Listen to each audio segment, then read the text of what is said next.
Bien. En este día tan especial para la feligresía católica, todos queremos saber del nuevo elegido como Papa, para conversar sobre León XIV, el futuro de su papado y el rol que cumplirá en la Iglesia. Estamos en comunicación con el teólogo Agustín Podestá.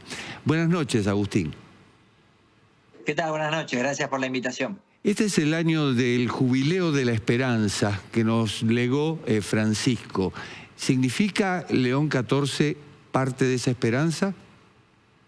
Sí, este año se junta justamente este jubileo que se da cada 25 años, este jubileo ordinario, y esto es un signo que se haya dado el cónclave también en este contexto, que nos invita a reflexionar, como recién escuchábamos en las personas que hablaban, por ejemplo, de Perú, esta esperanza que renueva la historia, ¿no? Una esperanza que, como Francisco llamaba, cuando llamó al jubileo, en la carta de llamó al jubileo, dice una esperanza que verdaderamente renueve la historia, ¿no? Una las posiciones, una los desencontrados, perdone las deudas, esté más cerca de los que más sufren. Así que tener un papa que se pone en la línea con la doctrina social de la Iglesia al elegir el nombre de León, me parece que es una clave interpretativa para empezar a ver por dónde quiere caminar.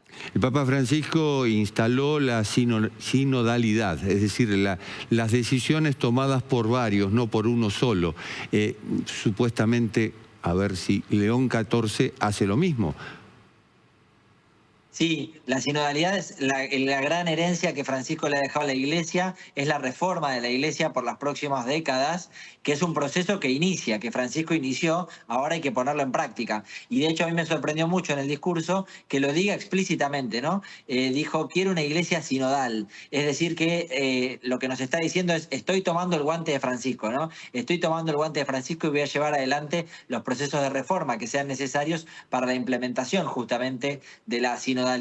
Me parece que fue un gran hallazgo que lo haya dicho, porque nos renueva justamente en este camino y además él es canonista, lo cual también nos hace pensar que lo que va a hacer es tratar de tender puentes justamente para que esta agenda, que además Francisco ya dejó la agenda establecida por los próximos 5 o 10 años de cómo se tiene que implementar la sinodalidad, que él sea de derecho canónico, nos da una pauta de que lo que quiere justamente es empezar a implementar en normativas, mucho más de lo que hizo Francisco, la reforma sinodal. ¿Qué diferencia hay entre la orden de San Agustín y los jesuitas? Los jesuitas son una orden que tiene varios pilares fundamentales. Uno de ellos es la misión, el ir a las misiones, que esto lo comparten con la vocación social de los agustinos. También los jesuitas tienen muy presente el diálogo con la ciencia, son grandes fundadores de instituciones educativas, ciencias de todas las disciplinas, son grandes dialoguistas justamente de tender puentes y de dialogar con el mundo de las ciencias, y los agustinos tienen justamente por San Agustín esta herencia de la reflexión. Yo imagino que todos los que recordamos haber cursado alguna materia de filosofía en cualquier carrera o en el secundario, seguro que San Agustín lo vimos, no me cabe duda que algún capítulo su profesor de filosofía se los mencionó, porque San Agustín es uno de los pensadores más importantes de Occidente y del cristianismo. Entonces tiene justamente esta capacidad y también un discernimiento de ir justamente hacia aquella intimidad, aquello de la persona, para ir al encuentro y el diálogo con los problemas de la sociedad. Y usted le debe su nombre, si no me equivoco. Sí, ahí me pusieron Agustín por San Agustín. La designación de 108 de los 133 cardenales a cargo de Francisco ha influido, evidentemente.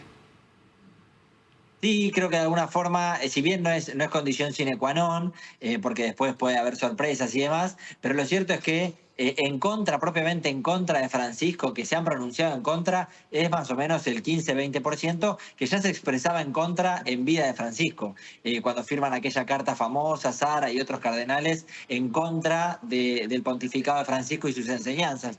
Ahora después, pro o más o menos moderados, todos iban en línea justamente de lo que Francisco enseñó, y que su legado además quedó bien estructurado, de modo tal que hasta el más conservador no podía correrse mucho del pontificado de Francisco. De todos modos fue un cónclave corto, se esperaba que durara un poquito más, ¿no? Bueno, que haya sido corto creo que tiene que ver con esta idea de que el legado de Francisco estaba ya perfilado y que lo que se quería continuar estaba ya organizado. Todo esto se habló en el precónclave, por así llamarlo, que son las asambleas generales que se venían trabajando hasta ahora. Todo eso ya se había hablado y el perfil de que tenía que ser alguien dialoguista y sobre todo que sea capaz de hablarle al mundo, a los problemas del mundo, esto estaba claro. De hecho, él lo dijo hoy en su discurso. Dijo varias veces la palabra paz y dijo una paz que sea desarmada y desarmante. Y desarmante. Bueno, Sí. yo creo que eso fue todo un signo. Yo creo que eso fue todo un signo porque ya dijo el tema de las guerras va a ser un tema central de mi pontificado. Y en cierto modo corrobora lo que dijo el decano de los cardenales, Giovanni Battista Re, cuando habló de un momento bisagra de la historia. Claro, porque la reforma de Francisco ya está estructurada, ya dejó una iglesia estructurada por los próximos 50, 100 años, que hay que seguir implementando y que hay que seguir aplicando no solo en el Vaticano, sino en nuestras comunidades, en las bases, en el aquí y ahora, en nuestras pequeñas capillas, grupos, en nuestros lugares de pastoral. Ahí hay que hacer la sinodalidad y la reforma sinodal.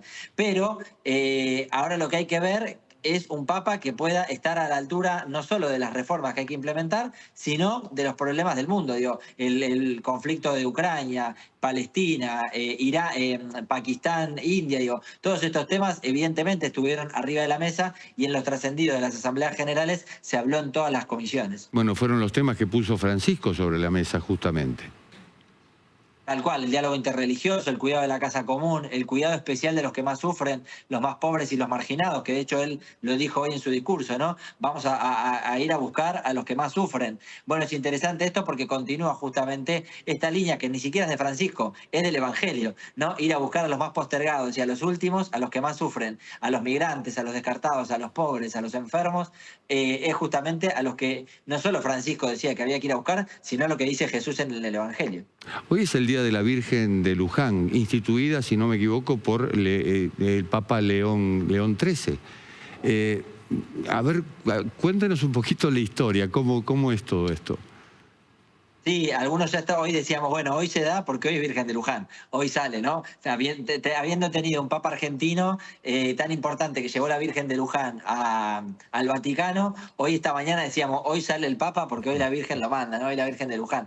Y es cierto, porque León XIII fue quien coronó, fue quien entronizó a la Virgen de Luján como patrona de la Argentina. Así que creo que también es todo un signo, ¿no? Que haya elegido el nombre de León, que por cierto elige el nombre de León XIV por León XIII, que fue un papa muy importante en la historia de la Iglesia moderna, fue el papa de la Rerum Novarum, la encíclica Rerum Novarum, que es como el padre de la doctrina social de la Iglesia, que nos invita justamente a ver que tanto el liberalismo como el comunismo, que eran las disputas que se daban en ese contexto, en la Revolución Industrial, iban en contra, iban en detrimento del pueblo pobre, trabajador, obrero, y por eso es que en ese sentido sale la Rerum Novarum como una tercera vía que condena tanto al liberalismo como al comunismo, dialoga con el liberalismo y el comunismo, pero condena sus excesos y dice, pará, en el medio, en el centro de toda esta cuestión están las clases trabajadoras, los obreros, los que más sufren todas estas violencias. Entonces es interesante que haya elegido el nombre de León XIV porque quiere decirnos que también su pontificado, como el de Francisco, la doctrina social de la Iglesia va a ser clave. En ese momento era el debate de los derechos laborales y también la justicia social, justamente. ¿Y San Francisco de Asís tuvo algo que ver en todo esto? Sí, Francisco de Asís fue el santo de los pobres, el poverelo de Asís, el pobre de Asís, el que se quiso hacer pobre con los pobres porque decidió vivir justamente con los excluidos de la sociedad, con los leprosos, y decidió vivir como pobre, ¿no? Él dejó todas sus vestiduras y demás para mendigar, ¿no? Para mendigar en la calle y que su orden mendigue también para comer. Y de hecho León fue uno de sus grandes amigos, así que también hoy surgió esta teoría, ¿no? Si eligió el nombre León, porque León fue uno de los más importantes amigos de Francisco de Asís, entonces uno podría decir, bueno, León Francisco, ¿no? Fray León, justamente. Exactamente. ¿Qué se puede esperar? Yo le preguntaba por la relación en términos políticos, pero a ver, Donald Trump fue el primero prácticamente en felicitarlo y evidentemente tiene un esquema o tiene un proyecto de mundo totalmente diferente de León XIV, pero ambos son norteamericanos, son estadounidenses. ¿Cómo se plantea eso dentro de la Iglesia? ¿Cómo se plantea la política y la geopolítica que se pueda dar? Bueno, es cierto que los mensajes de los papas suelen tener un tinte político, ser interpretados en carisma político, porque de hecho la fe es política, ¿no? La fe es social, es esencialmente social, por tanto, también lo podrían decir de Jesús, ¿no? Que Jesús fue un revolucionario político. Bueno, Jesús anunciaba el reino de Dios, ¿no? Y para la salvación del pueblo de Dios. Y tanto reino de Dios como pueblo de Dios son categorías que tienen una traducción política muy importante en la construcción de la sociedad, la justicia, la equidad, la búsqueda de ir a los que están más sufriendo más, de que estemos especialmente buscándolos y ayudándolos, la justicia social. O sea, ¿qué se espera? En nuestro caso hoy en día en la sociedad, los migrantes, ¿no? Que es el gran drama por el cual Trump tiene cierta reticencia hacia Prevost, porque Prevost se ha peleado ya con Trump y con el vicepresidente, no me sale el nombre, J.D. Vance. por el tema de Vance, por el tema de los migrantes, justamente, ¿no? Porque Prevost se opuso explícitamente a la deportación masiva esta que está llevando Trump adelante. Por eso esta cierta reticencia o esta forma rara que veíamos de Trump de hablar del Papa recién en los videos. Le respondió a J.D. Vance, justamente el vicepresidente, que Jesús decía otra cosa con respecto a la migración. Agustín Podestá, teólogo, muchísimas gracias. No, por favor, muchas gracias a ustedes por la invitación. Ha sido un gusto realmente.